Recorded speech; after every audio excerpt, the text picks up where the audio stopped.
Hello everyone, and thank you for joining us today. Welcome to our channel Turning Point. Today we are interviewing a beautiful soul named Bella. She is going to share her story with us, and I want you to hear her heart and what led up to her turning point, because everybody has one, whether it is a divorce, a death, the loss of someone, the loss of a job. Usually it is a lot of trauma, a lot of pain, and people get to a point where they don't know what else to do. And a lot of times people can go into addiction, to drug use, to alcohol, to try to numb the pain. My point in doing these interviews and sharing these stories with you is to shed light on the fact that when people have fallen on hard times, that they are hurting. There was a lot of pain that led up to that, and that they need love and some kindness, as you will hear from this beautiful person and the question I ask her at the end of the video. So my hope is that you get something out of this message as well as every other message, and that you share it with people that you know it can help and that can benefit from them, and spread love and light. I love you so much, and let's get into the interview. Today we are interviewing Bella. This is such a beautiful soul and a beautiful light, and she's going to share her story with us so we can shed light on what it looks like to go through hard times and to just spread some hope and some love in the world. So the topic of our series is Turning Point, okay? And I would love to dig deep into your turning point. First, I would like you to tell us who you are and where you are, and just share your heart with us. Share your heart with people and let them know who you are and what happened and what led you to being where you are right now, and then we will discuss right now moving forward. Okay. Well, I go by Bella. I'm a transgender female. I'm transitioning from male to female. I've been homeless probably since 2012. Wow. When times were really getting tough in my life, I had lost so many people in my life. And it was eating at me, digging a deep hole in my heart, and just, and then I thought, the last person one of the last people I have in my life was going to die, and I just couldn't take it, and they had left all their money to me and left me in control of everything, and I thought one day I went over there and I thought I seen them so bad, and I was just like, oh my God, this is it. No, I started calling up people, and I was just like, she's on her way out. I think this is it. Mm-hmm. And I just couldn't take it. I went to Tampa, Florida, and I spent the money, and I just had to try to have a good time and try to fill that hole in my heart. And before I knew it, the money was gone, and my dad put an investigator on me, and the investigator found out that the money was gone, and I had to leave the house. My grandmother gave me the car, and first time in my life I was looking at criminal charges, and I think that's the first time I ever felt God come to me, and just like, I'm here for you. I had a flat tire on my car. I didn't know how I was going to fix the car. I was going to go to my mom's in Alabama. I didn't know how I was going to get there, and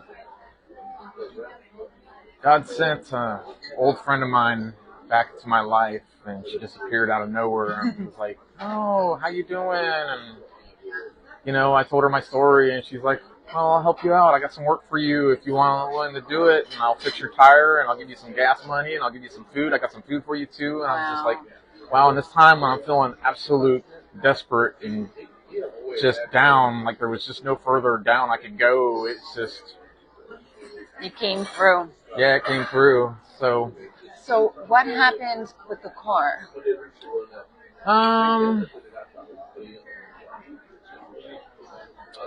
Well, I made it to my mom's in Alabama. I stayed probably about 3 months there until one day the cops came knocking on the door looking for me and put me in handcuffs. I signed the car over to my mom temporarily, and then they brought me back down to Florida, and I spent 9 months in jail, and they sent me to state prison for 5 years. Oh, wow. Yeah. I didn't know that. Wow. Yeah, so I did 4 years and 3 months in state prison. I got released January the 15th. That's my birthday. I was just going to say, don't say the 15th. That's too coincidental. Wow. Okay. Yeah. What year? 2018. Okay. And my mom came down with the car. She gave me the car, and I had gone to Harvest House in Sarasota.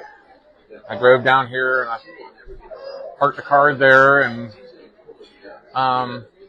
probably about 6 months went by, and I was struggling having a job, and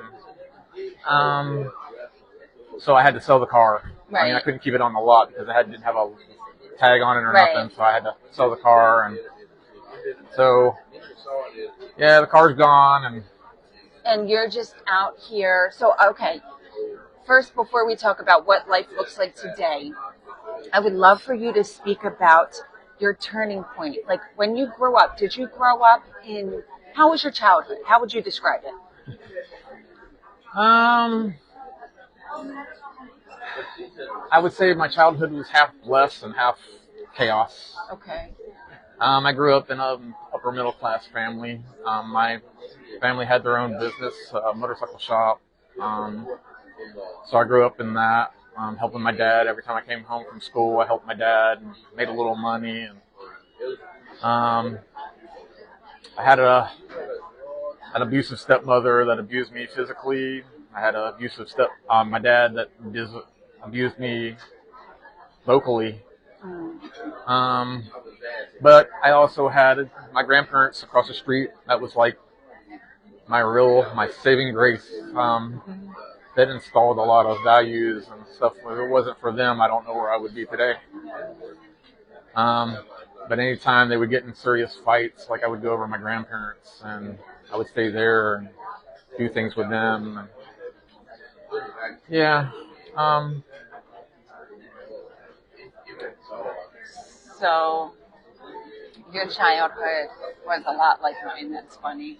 Not funny, but coincidental. My grandmother was my saving grace too. So I can relate to that. And I was originally going to keep this separate, but I think that it's okay to talk about it now. When was your turning point as to deciding that you didn't want to be a boy and you wanted to be a girl?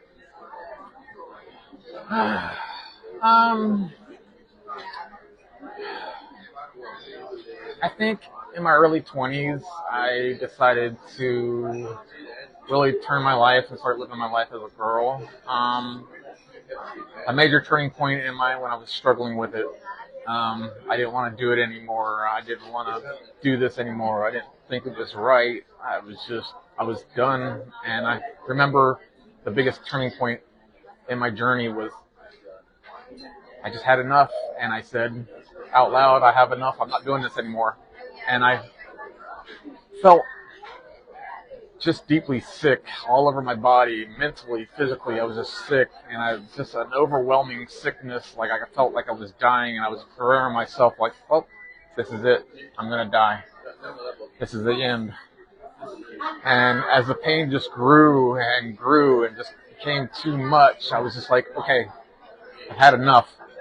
I give in. I submit. I will never, ever deny you ever again to the female inside me. I will never, ever do that again, and I accept you fully. Wow. Wow. And what did it feel like? At that point when I accepted her and I told her I would never deny her, like all the pain I was feeling, everything that I was feeling in my body just dissipated, and I felt normal, and I could actually sit up in my bed, and I was just like, wow. I was just like, and that was it for me. I was just like, I'm going to do my best to be as female as I can. And how old were you when that happened? Probably about 22, 23. Okay. And what was the first time that you felt that girl inside of you? First time I felt that girl inside of me, probably when I was a child, probably about 6 or 7. I remember living in my dad's home. We had a 2-story home, and we had a mirror up top of the stairs, and I would come down the hallway because my bedroom would be up there, and first time I looked in the mirror and I seen a girl inside me, I seen something different, and I knew I wasn't a boy, I was a girl deep inside. Wow. Okay. And then did you you struggled with that from about 6, 7 all the way until 22? Until it ate at you? Well, I could never fully hide her. Some of her bled out still as much as I tried to hide her. My dad I remember my dad asking me, son, are you gay? Son, are you gay? And I was just ignore him and keep going. And, eventually it stopped when I brought a girl home and everything like that. And, but yeah, I tried to hide it, but I realized now, as much as I tried to hide her, there was no way to fully hide her. Right. She would still bleed through, and you would see mannerisms and just the way I dressed. The way that you present yourself. Yeah. Too. Yeah. Wow. So, what does it look like now? Like, what does your daily life look like now?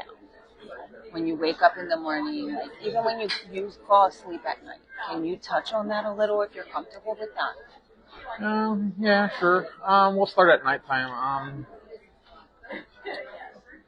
What I do at nighttime is I go in, I park my bike, I lock my bike up, and I go to my little spot where I keep my stuff fairly well hidden. And I go through it, and I get out my pillow, I get out my blankets, I get out everything that I might need for the night. I pull that out, and I put everything back where I keep it, and then I take that over to my spot, and I go to my spot, and I set it all up and get it all settled, and then I go in there, and I lay down, and I usually mess around my phone, play my games or something like that, or try to watch a movie, and then I go to sleep. When I wake up every morning about 5:30, sometimes sooner. I get all my stuff together. I get all of it. I put it in a big old bag. I take my stuff back over to my spot where I keep all my things. I put that up. I get what I'm going to wear for the day. Then I'll go get my bike. I'll unlock my bike. I'll get my bike. I'll take it over. I go to the resurrection house, and I sit there for probably 3.5 hours waiting for it to open. And then I go in there and I take my shower, I do my laundry, brush my teeth. I have something to eat, brush my teeth and do my makeup and just go ready for the day. So they feed you and everything? Yes. Do they do that for everyone, or do you have to like meet a certain criteria? How does that work? Yeah, you have to meet a criteria. You have to be homeless. They almost didn't let me in because I had a car, and they said, "Oh, well, you can sleep in your car and everything like that." Right. But yeah, and that was before you had a car, because now you don't. Yeah, yeah. So, yeah. But I know there's a lot of people out here that don't look like they have a place to shower and don't look like, that they have that place. Would it deny certain people? The problem is what a lot of people go through is a lot of people struggle with mental disabilities and struggle with physical disabilities, and sometimes at these places they act out, and once you act out, especially at the Resurrection House, you get one time only, and one time, once he bans you for good. You cannot come back. Okay. There's other places like the Remnant House that's run by a woman called Tammy. You can go there, but she only does it Monday, Wednesday, Friday, and Saturdays. And she offers food and shower and clothes, and but too, I mean, she's a little bit more lenient, but you can even ruin that if you get too wild with her and right. Get out of hand. Yeah, absolutely, because these people are doing this from their heart. They're, so I can understand that, and I love that. I love that there's places like that, and it makes my heart happy to know that, because nobody should deserve, or not even deserve, but nobody should have to sleep on the concrete. Nobody should have to not have a place to call home. And I know that there are some people that are addicted to drugs and that have chosen that, right? But I also know there's people like you and people like other people that have just experienced so much pain that they didn't know what else to do, right? Yeah. And it got the best of them, and now they're in this situation. So I want to spread light for those people, because I don't think it's fair for everybody to be stigmatized. No, definitely not. No.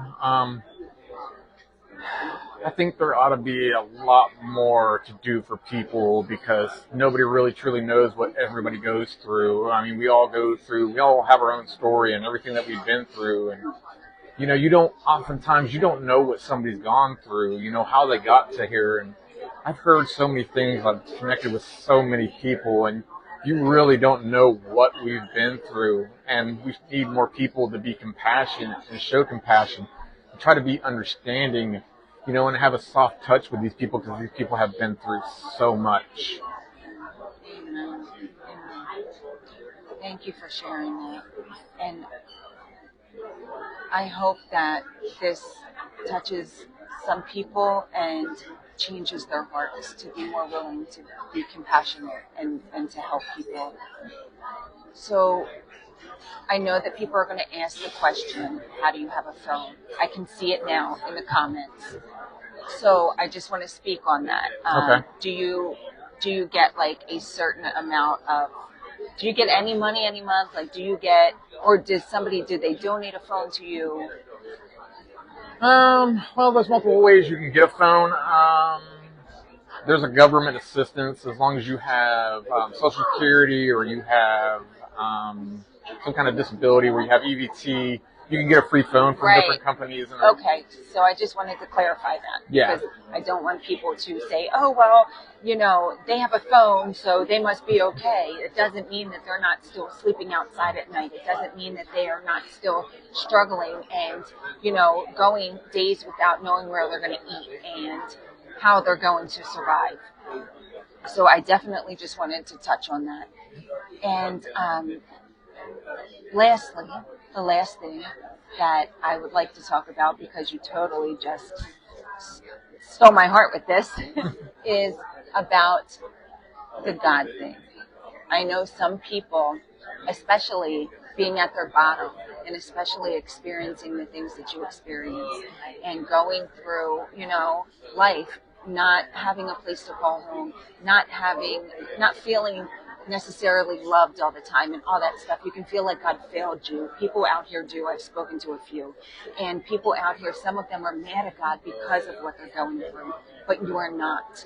You just sat here and told me that that God is with you and He has never left you. And I would love to hear more about that. Well, like I said, it all began with me. That turning point, where I lost everything. I knew I was losing everything. Things were going to be different. And I was at my rock bottom, and God came to me and shown me. And in my time in jail, I started reading the Bible. I started getting to know God. So in that time, since 2012 and 2018, I've read the Bible 7 times, different versions. Wow. Maybe I've been tempted to become a theologian, theologian, and get to know God more, because coming to God, or God coming to me, however you want to see it, I want to know more about Him and why He does the things He does. And I come. Tell me, I'm sorry, I didn't mean to interrupt Yeah. you, but tell me about the time where you said that you didn't know where you were going to eat, and like how He comes to you.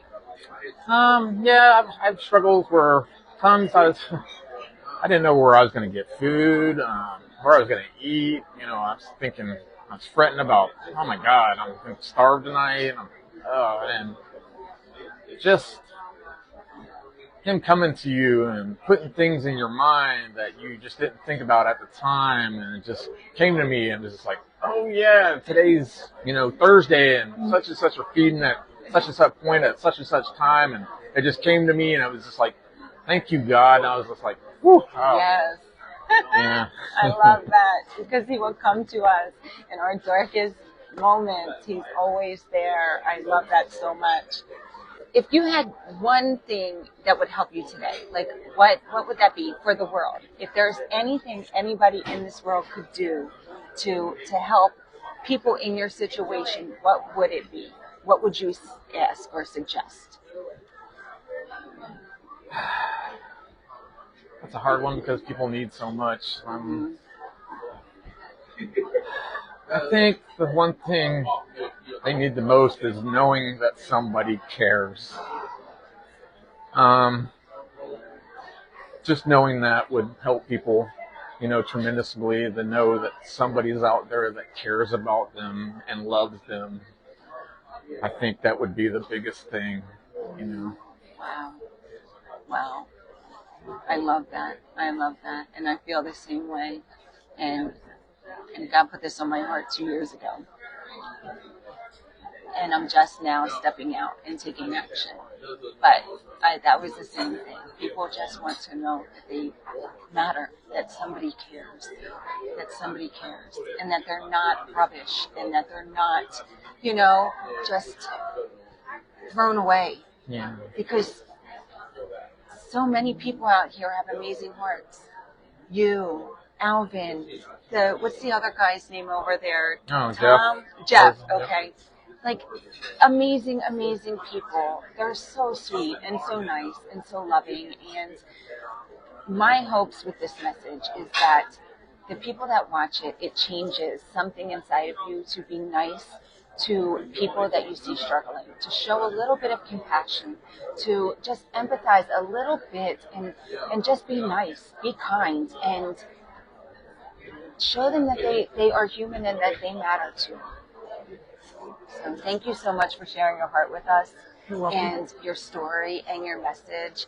And yeah, thank you so much. I can't wait to hear the responses and see the impact that these videos are going to create with people's hearts changing and people spreading love in this world.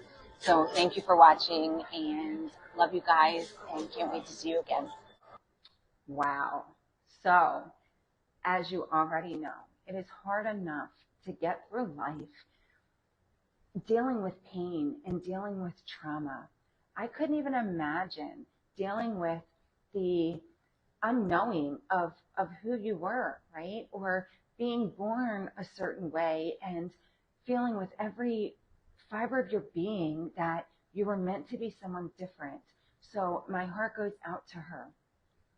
And what I really want to touch on is the fact that loss led up to her turning point. She felt like everybody that she loved left her and that she lost them. And I too can relate to that, because that was a big factor for me in my teen years. And I felt that exact same way. So I hope that her message just does something and sparks a light inside of you, and will change the fact that the next time you see a homeless person outside, or the next time that you see somebody that's down on their luck, that you will do what she asked and just be kind. just be kind to them. Just let them know that they are important, that they matter, that they're a human being, and that they have a purpose too. So instead of disregarding them like a lot of society does, I encourage you to just be kind. Like I say in a lot of videos, a simple hello and have a nice day can go a long, long way. And also, if you ever want to donate or to send a note or anything to any of our guests and anybody that we interview, please feel free to hit the link, and you can donate $1. You can donate whatever it is that's on your heart, but more importantly, leave a note for them. Shed some light and spread some love, and I will do everything that I can to go and find them and hand deliver it for you. And also, please do us a huge favor. It will not cost you anything, but hit that like, hit that subscribe button, and share it to as many people as you can, because the mission of this channel is to spread love across the world, to change the trajectory of the way people are treated when they're down on their luck. So I love you so, so much, and I hope you have an amazing day. I can't wait till next time.